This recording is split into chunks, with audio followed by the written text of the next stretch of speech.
part 12 of the one and only Ivan.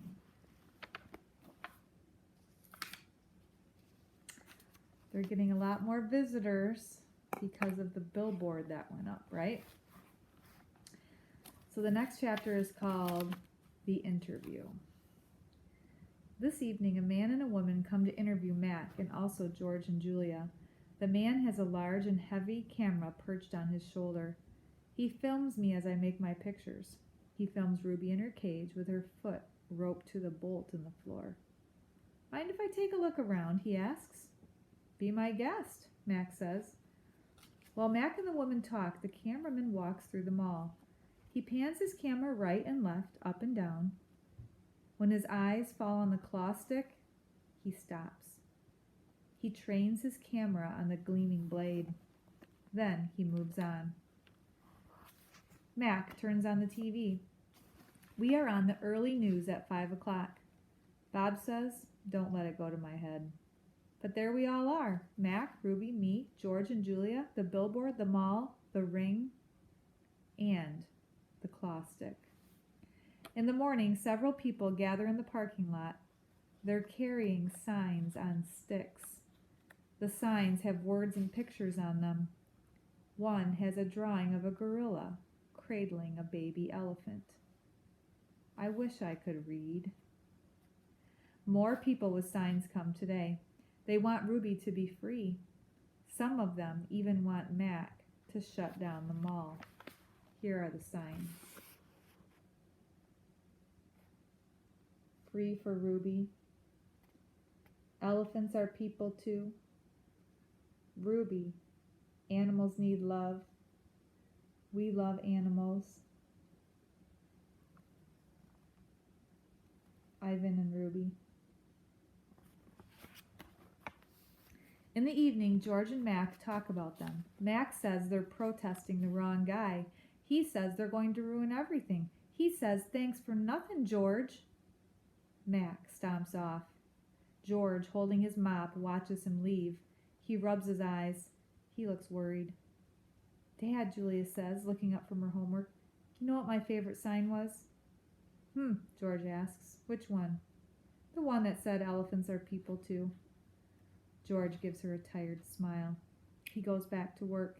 His mop moves across the empty food court like a giant brush, painting a picture no one will ever see.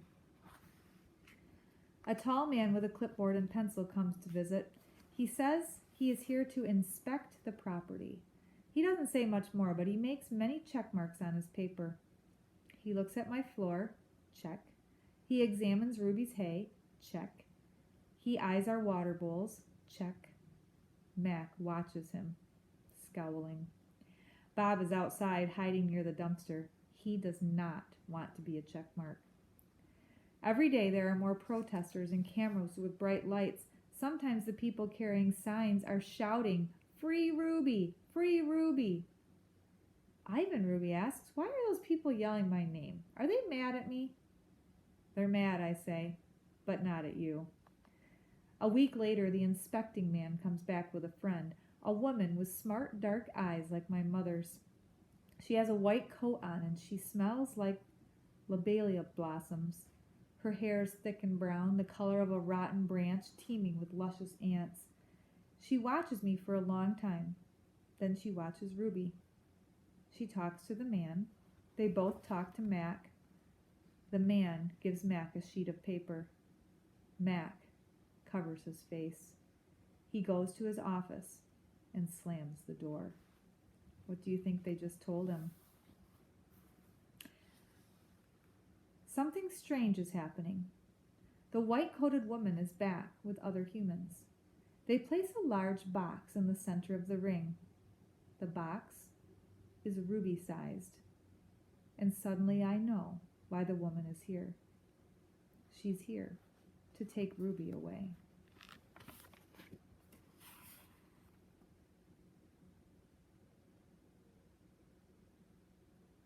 So do you think this is a good thing or a bad thing? The woman leads Ruby to the box. She places an apple inside. Good girl, Ruby, she says kindly. Don't be scared. Ruby inspects the box with her trunk. The woman makes a clicking sound with a little piece of metal she's holding in her hand. She gives Ruby a piece of carrot. Each time Ruby touches the box, she gets a click and a treat. Why is she making that clicking noise? I ask Bob. They do that to dogs all the time, Bob says. I can tell he doesn't approve. It's called clicker training. They want Ruby to associate the clicking noise with the treat. When she does something they want, they make that noise. Great job, Ruby, the woman says. You're a quick study. After many clicks and carrots, she takes Ruby back to her cage. Why is that lady giving me carrots when I touch the box? Ruby asks me. I think she wants you to go inside, I explain. But there's nothing inside, Ruby says, except an apple. Inside that box, Ruby, is the way out. Ruby tilts her head. But I don't get it. See the picture of the red giraffe on the box? I think the lady's from the zoo, Ruby. I think she's getting ready to take you there. I wait for Ruby to trumpet with joy, but instead she just stares at the box in silence. I don't think you understand. That box might be taking you to a place where there are other elephants, I say, a place with more room and humans who care about you. But even as I say these words, I remember with a shudder the last box I was in. But I don't want a zoo, Ruby says. I want you and Bob and Julia. This is my home. No, Ruby, I say. This is your prison. The lady comes again. She brings an animal doctor with an awful smell and a dangerous-looking bag. He spends an hour with Ruby, poking and prodding. He looks at her eyes, her feet, her trunk. When he's done with Ruby, he enters my cage. I wish I could hide under Knot Tag like Bob. Instead, I do a nice loud chest beat, and after a moment, the doctor leaves. We're going to need to put this one under, he says. I'm not quite sure what he means, but I strut around my cage, feeling victorious anyway. No one asks me to paint today. No one asks Ruby to perform. There are no shows, no visitors, unless you count the protesters. Mac stays in his office all day. I wake up from a long morning nap. Bob is on my belly, but he isn't asleep. He's watching the ring where 4 men are placing a large metal box. It's me-sized. What's that? I ask, still blurry from my sleep. Bob nuzzles my chin. I believe that box is for you, my friend. I'm not sure what he means. Me? They brought in a bunch of boxes while you were sleeping. Looks to me like they're taking the whole lot of you, he says casually, licking a paw. Even Thelma. Taking? I repeat. Taking us where? Well, some to the zoo, probably. Others to an animal shelter where humans will try to find them homes. Bob shakes himself. So? I guess all good things must come to an end, huh? His voice is bright, but his eyes are far away and sad. I'm gonna miss your stomach, big guy. Bob shuts his eyes. He makes an odd noise in his throat. But what about you? I ask. I can't tell if Bob's just pretending to sleep, but he doesn't answer. I gaze at the huge, shadowy box, and suddenly I understand how Ruby feels. I don't want to go into that box. The last time I was in a box, my sister died.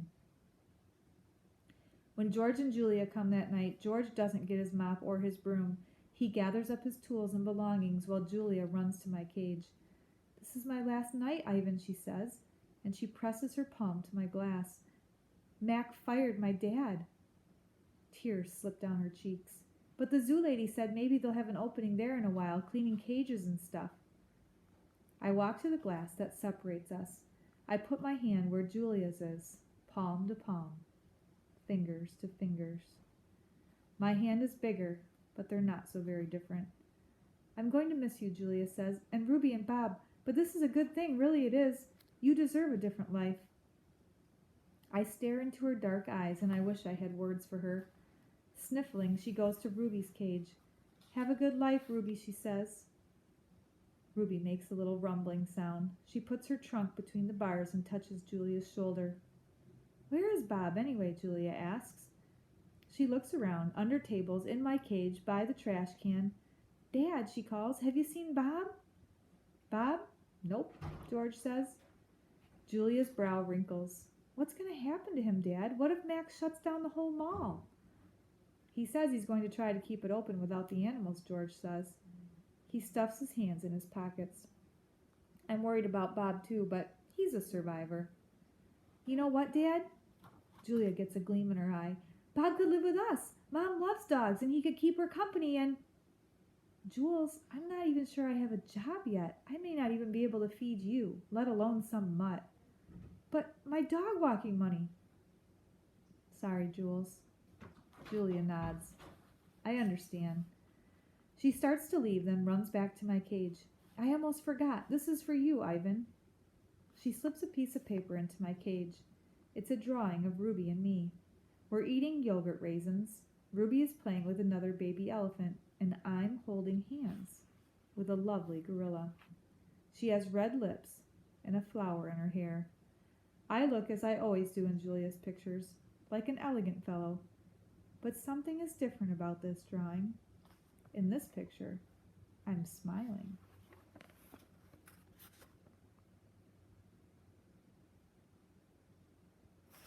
So, do you think they're headed to the zoo?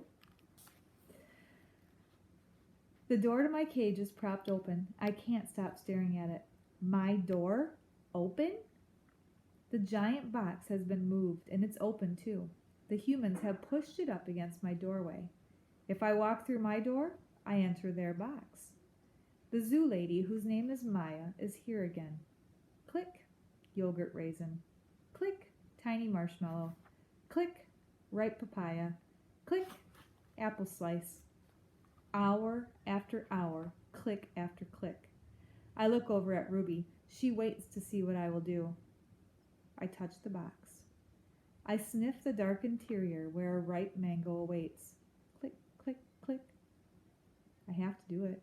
Ruby is watching me from between the bars of her cage, and this box is the only way out. I step inside. After I leave the box and step back into my cage, I get an idea, a good one. I tell Bob he can sneak into my box with me and live at the zoo. Have you forgotten? I'm a wild beast, Ivan, he says, sniffing the floor for crumbs. I'm untamed, undaunted. Bob samples a piece of celery and spits it out. Besides, they'd notice.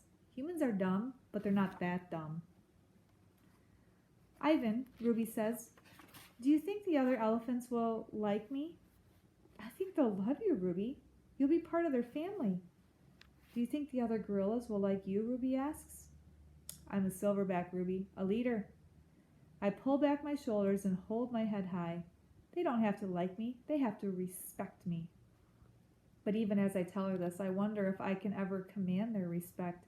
I haven't had much practice being a real gorilla, much less a silverback. Do you think the other elephants will know any jokes? If they don't, I tell her, you can teach them. Ruby flaps her ears. She flicks her tail. You know what, Ivan? What? I ask. I think I'm going to go in the box tomorrow. I gaze at her fondly. I think that's a good idea, and I think Stella would have agreed. Do you think the other elephants will know how to play tag? I love tag. Me too, I say, and I think of my nimble sister racing through the brush, always just out of my reach. Late at night, Mac opens my cage. The full moon falls on his sagging shoulders. He seems smaller somehow. Bob, instantly alert, leaps off my stomach and dives under knot tag. Don't bother hiding, dog, Mac says. I know you sleep in here. Mac settles onto my tire swing. Might as well stay one more night. Your buddy's leaving tomorrow. Tomorrow? My stomach drops. I'm not ready. I need more time. I haven't said my goodbyes. I haven't thought this through. Mac pulls a small photo out of his shirt pocket. It's me when I was young. Mac and I are in the front seat of his convertible. I'm wearing a baseball cap and eating an ice cream cone.